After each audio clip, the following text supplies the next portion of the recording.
this hour with breaking news out of Ohio, where in just about 30 minutes from now, police are expected to give an update on yesterday's shooting in downtown Cincinnati. Authorities say Omar Perez opened fire inside this Fifth Third Center. It was around 9 a.m. yesterday. He also had 200 rounds of ammo. He killed 3 people. Authorities saying this could have been so much worse. Kaylee Hartong has been following this for us. Good to have you. Thank you so much, Lynn. Yeah, just startling to hear one official say this could have been a bloodbath beyond imagination. At least 3 men were killed, 2 others injured when this gunman opened fire inside a busy skyscraper in downtown Cincinnati as people were heading to work yesterday morning. Police still unclear on a motive, but now we're learning more about the victims. 3 men who passed, as I mentioned, but one of the 2 who survived 12 gunshots. A Whitney Austin shot 12 times. A police officer, as she was lying on the ground yesterday morning, called her husband. Her husband tells us that he was hysterical as the news set in of what had happened to his wife. She is now, though, in good care, he tells us, and is expected to make a full recovery. She's been able to FaceTime Lynn with her 2 children from the hospital. She was a vice president at the bank inside this skyscraper in the middle of downtown Cincinnati. It will be, we hope, very revealing in this news conference in about 30 minutes to learn more about what police are learning about this gunman. Because as I said, at this point, we just don't know much. We can't find any criminal records on this man, and police say the motive at this point is unclear. Any connection to any of the people in there that worked there, and also so much ammo, how he was able to obtain so much. I mean, are you hearing anything from authorities on where they are with that? No, we're not. The FBI and the ATF are involved in this investigation. They have been since its inception. But what we do know is that the gunman entered this skyscraper earlier in the morning. He went to a sandwich shop inside and then re-entered the building through a loading dock. That is when he opened fire in this busy area as people were on their way into work that morning. Yeah, and we do hope they've learned more now, being more than 24 hours. We're waiting that press conference. It's going to be about a half an hour from now. We'll bring it to you live right here across America. Kaylee, thank you so much. We appreciate it. And all eyes in Cincinnati, where you're seeing there, police giving an update on yesterday's shooting. Let's listen in. That we absolutely keep the families of the victims that were lost in yesterday's tragic incident in our thoughts and prayers. We continue to lift the family up, and we will be in further communication with them through this process. I want to bring you all up to date on what we've discovered in the past 24 hours as it relates to the incident that occurred yesterday morning at approximately 9:07 a.m.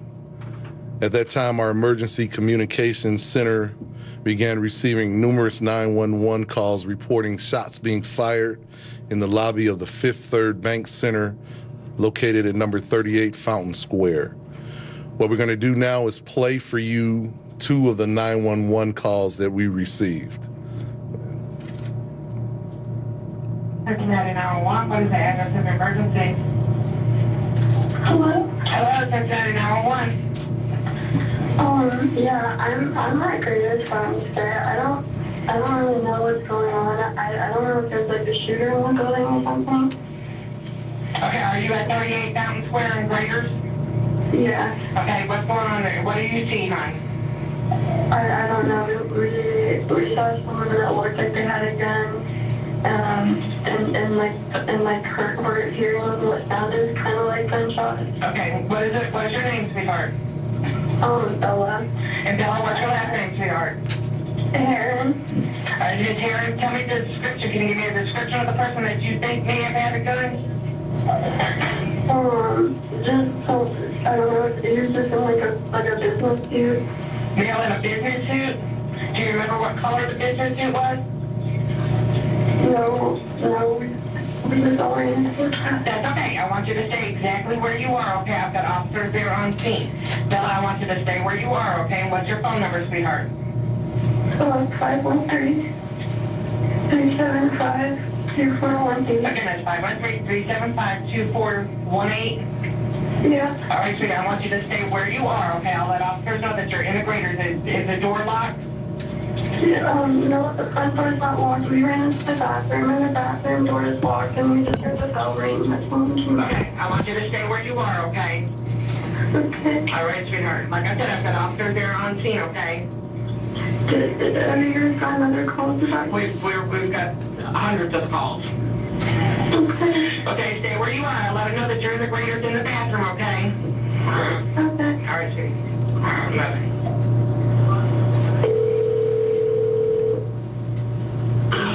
Hello, this is Cincinnati Police. We received a 911 hang up from this number. Yeah, I'm down on Town Square, and a lot of people are running around saying there's a shooter. Have you seen anybody with a gun or anything? No, I haven't seen anybody. I've heard things sound like gunshots, though. There's police that are coming down here on the scene now with their sirens. Those are the two of the calls that we received. Multiple officers responded to the scene as continuing reports of an active shooter were called in to the Fifth Third Center. As officers tactically approached the building, multiple gunshots rang out, which enabled the officers to pinpoint the shooter's location. Running towards the gunfire, officers spotted a lone gunman actively firing shots in the first floor lobby of the building. 4 of the responding officers were able to engage the gunman, shooting him through the plate glass window, causing him to fall to the floor. Officers then made entry into the building, subdued the suspect, and began to render aid to the victims. What we're gonna show in the next slide is video footage from the lobby of the Fifth Third Center. This has been edited as the actual footage is extremely graphic, but I did want to be able to show the activity of what the gunman was doing. You will be able to see some of the actions of our officers and even see some of the heroic actions of the security officers that were stationed in the lobby of the Fifth Third Center.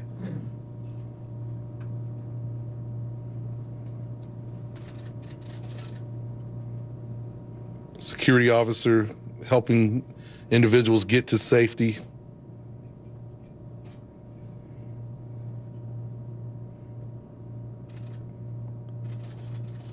Gunman firing shots at anyone he sees. The top of the screen, you can see officers approaching. They engage in gunfire. You'll see the suspect struck by gunfire by our officers.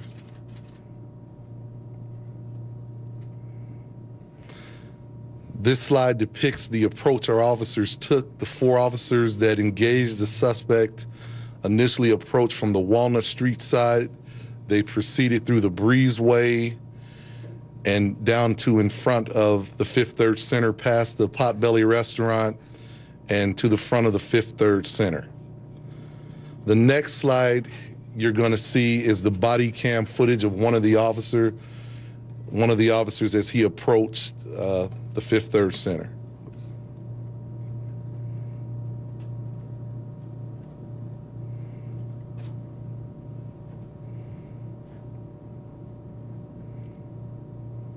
He engages the gunman.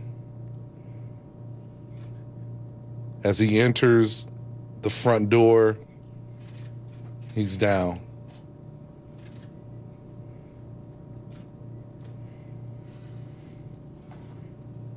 A second clip from one of the approaching officers as well. You'll see her body cam footage. Back. There you go. Thank you.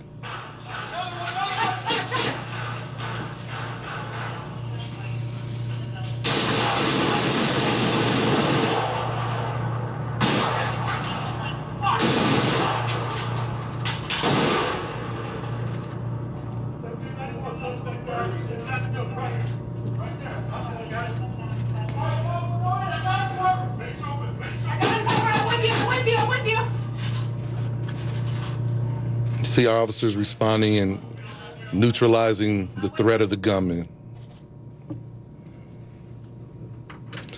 With the assistance from the SWAT team, officers conducted a sweep of the building and the surrounding area and secured the scene.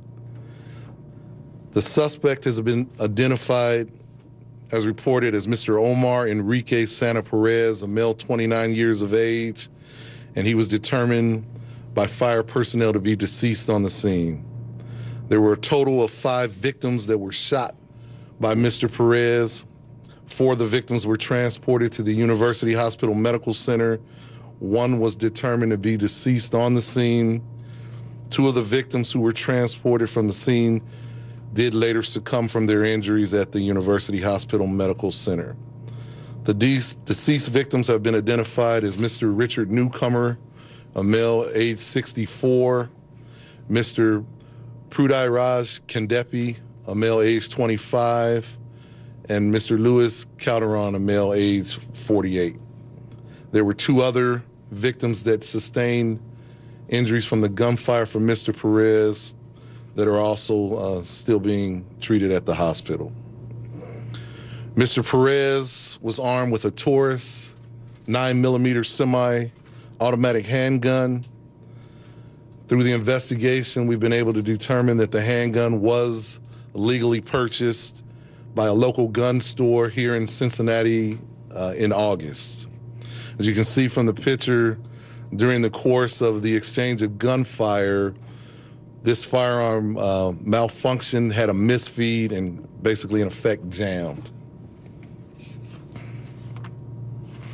Mr. Perez fired 35 rounds during the incident.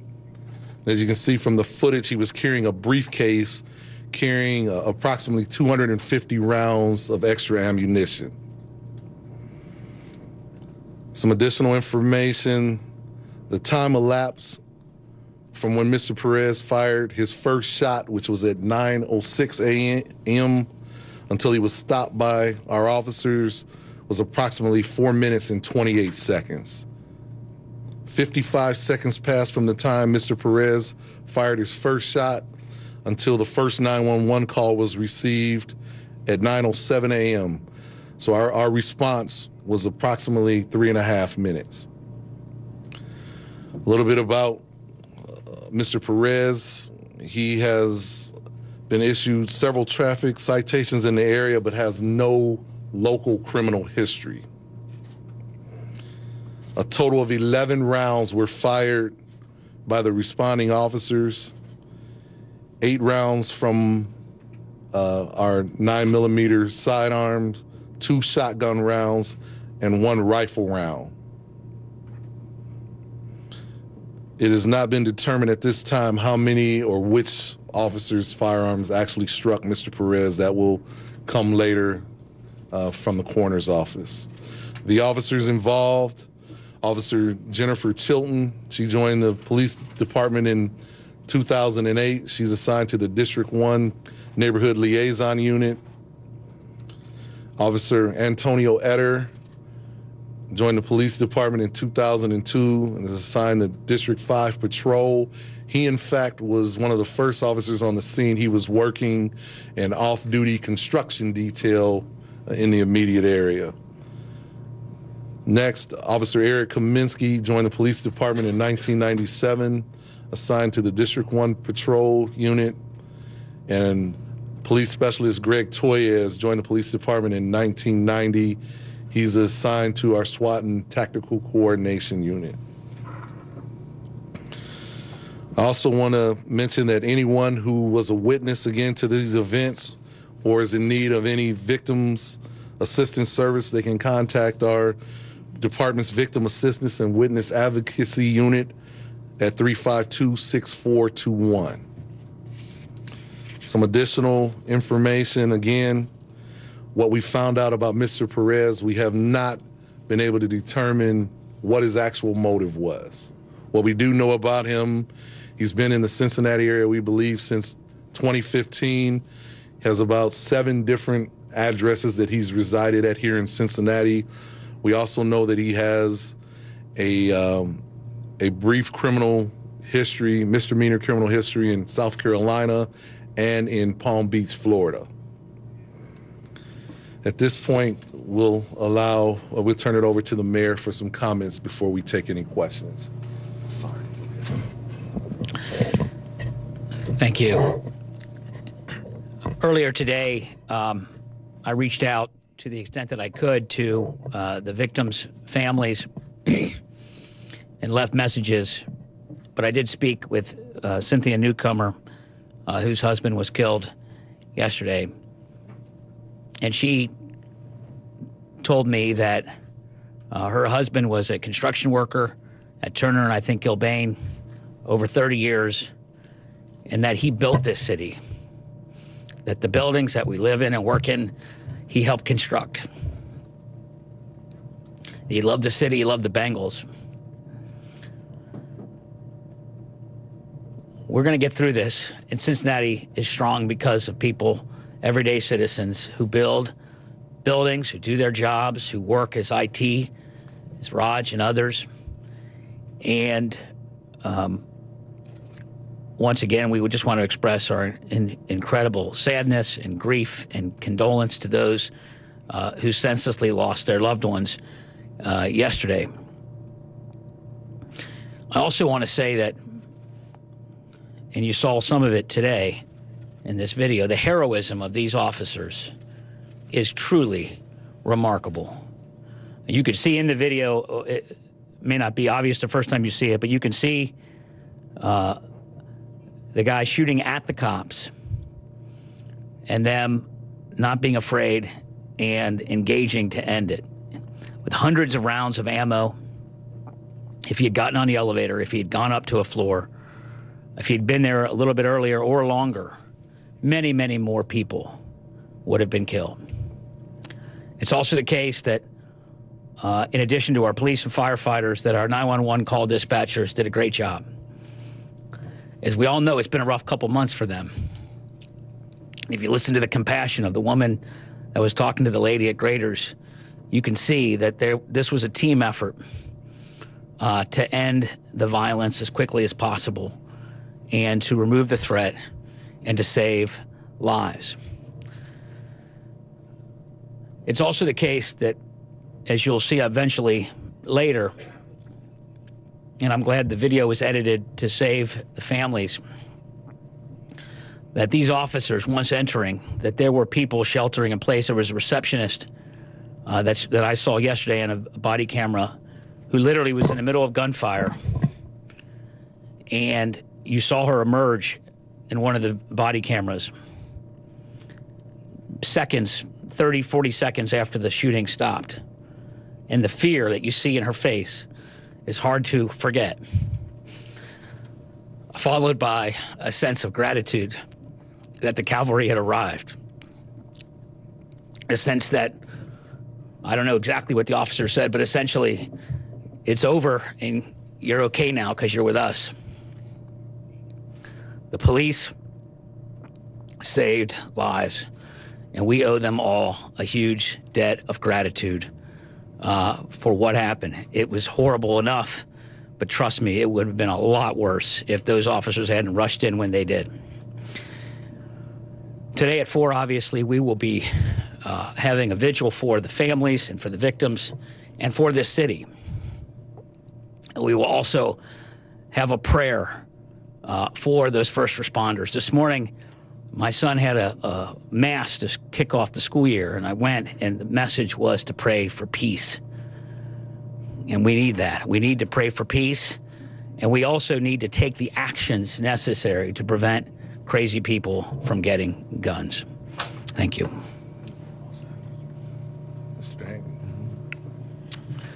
My condolences to the families and the friends of those that lost their lives yesterday.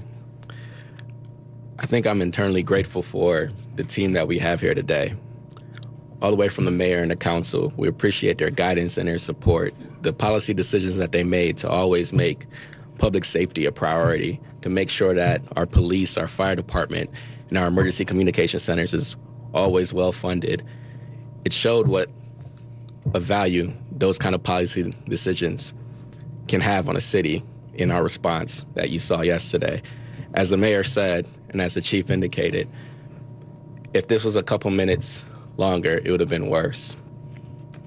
But everybody got together, all the way from Fifth Third, from doing all the things that are necessary as far as hiding in place, our fire department from saving lives, our first responders, our police department from saving lives, and our 911 takers and dispatchers. They acted swiftly, efficiently, in a timely fashion. And I'm grateful for the work that they did, and I'm grateful for the support that counselors provided us. Thank you. Okay, we'll open it up to a few questions. Chief, the tactics have changed since Columbine, whatever. Go the Alice training, go after the shooter. Talk about what goes to the mind of the training that's done right now that led to what we saw on those body cams. You're absolutely correct. We train for active shooter situations. Our officers have this year actually just completed their in-service training, and included in that was just this. We do some live scenario-based training regarding active shooter, and as you can see, our officers responded to that training and performed very well. I couldn't be prouder of them. When you take off your chief's hat and look at it as a citizen, what do you think when you look at that body cam video and you see the actions from a citizen's perspective? I think that's absolutely right. The mayor indicated that the cavalry was coming. I think as any citizen, I would feel good to know that my help was coming when I needed it. Yeah, sure. Kaylee Hartung joining me now. She's been watching this press conference. Two big takeaways. One, we don't know much more about the motive here other than the gun was legally purchased. Two, it was the fast action of this police force that stopped it from being so much worse. You're so right, Lynn. And the police had told us that they expected to find clues about who this man was who opened up gunfire in this busy skyscraper by looking at body cams and surveillance cameras inside that building. But I did not anticipate that they would share those videos with us today. You could see there, as the mayor said, the heroism of these fast-acting police officers. The first 911 call coming in about 55 seconds after the gunman first opened fire, and in 4 minutes and 28 seconds, the event was over. The shooter taken down by officers on the scene, though they say they haven't yet identified which of their officers was the one to deliver that fatal shot. You point out just how chilling that surveillance video is. Both of us shocked as we saw that moment when they shot and killed that gunman, to the relief of so many of the people in there. But also they point out, while they don't know much about this gunman, they do know he was able to purchase that gun legally. The gun actually jammed in the middle of that gunfight. He had about 35 rounds he was able to get off, but he had 200 plus more that he could have used. You see that backpack, if you will, or more of a crossbody briefcase there. Inside that bag, they're saying now about 250 rounds of ammunition. This is why authorities were saying in the lead up to this press conference, this could have been much worse. This could have been a bloodbath of unimaginable proportions because of the firepower he carried, and yet that gun malfunctioned. It jammed in some way, and 3 men are left dead. 3 men are left dead, 2 more injured. But as authorities say, this could have been much worse, and now we understand why they had such a feeling. Yeah, and they're still trying to determine, as we mentioned, the motive here. We do know he had a small criminal record. We're talking misdemeanors, and these were brief. A history in North Carolina, also in Florida. We hope to learn much more, and we're going to have much more on this breaking news as On the Story continues here. But for us now, I'm Lynn Smith. Kaylee Hartung, thank you for being with me. On the Story starts right now.